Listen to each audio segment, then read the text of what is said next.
High বন্ধুরা। তো আমি আছি এখন জেএনএম হসপিটালে।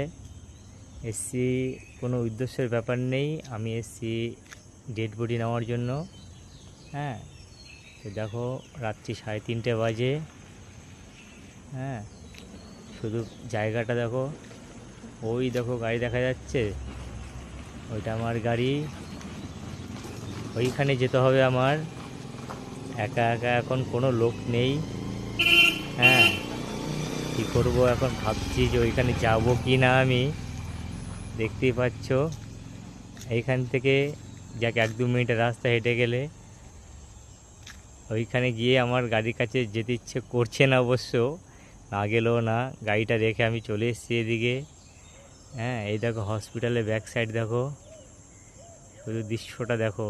মনে হয় না কেউ এরকম টাইমে এখানে কেউ একা একা আসতে পারবে। এই দেখো এখানে কিন্তু পুরো অন্ধকার, কিন্তু এদিকে ওই পাশটা মেন সাইড। হ্যাঁ, মেন গেট ওদিকে, এই গেট দিয়ে ঢুকেছি আমি। এই গেটের এখানটায় দাঁড়িয়ে আছি। এই দিকটাতে একটু আলো রয়েছে, কি করব ভাবছি।